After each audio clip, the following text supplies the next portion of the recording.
Good morning guys, what's up. एकदम ठिकै छु म चाहिँ, तपाईँहरू पनि ठिकै हुनुहुन्छ होला भन्ने आश गरेको छु होइन। के आउनु छ र नि, अब म चाहिँ कहाँ आएको छु भन्दा अब यो चाहिँ हाम्रो ग्रिन हाउस हो है। यहाँ देख्न सकिन्छ, यहाँ चाहिँ टमाटर, यहाँ बन्दा सन्दा सब फलेको छ। यहाँ चाहिँ म खासमा तरकारीको लागि सिमी भन्ने जन्तु टिप्न आएको। सिमी नै छैन कि क्या हो, कहाँ चाहिँ ग्रिन हाउसमा त। ओ माई गड, सिमी छैन कि क्या हो। यो चाहिँ करेला हो, भर्खर फुल खेल्दैछ। यो टमाटर चाहिँ अब यो सब चाहिँ अब अस्ति नै टिपिसकेर यो पछि फलेको। यो चाहिँ खासै राम्रो छैन, सब किरा लागिसकेको छ। यो काँक्रा एउटा फलेको छ, यहाँ देख्न सक्नुहुन्छ।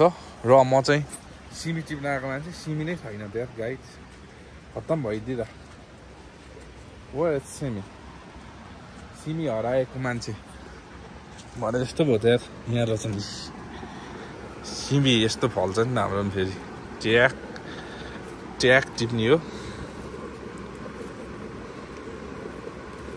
यस्तो खालको सिमी फल्थ्यो।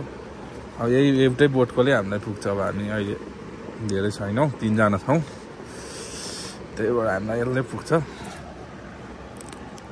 ट्याक्क लाएर टिपिसकेँ मैले सिमी। गाइड बोडी नै फलेछ है फेरि, यत्रो लामो यहीँ चुट्यो। अब यसलाई टिप्नै पर्ने हुन्छ मैले।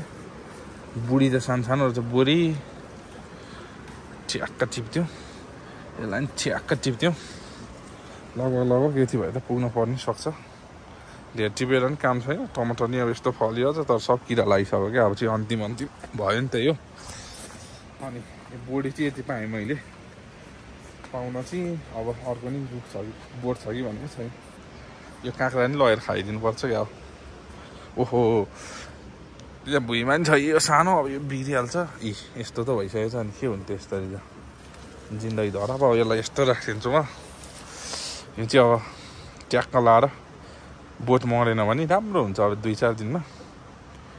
यो पनि खासै उ छैन। अब यसलाई मैले टिपेर लैजानै पर्ने हुन्छ नि त्यसलाई त।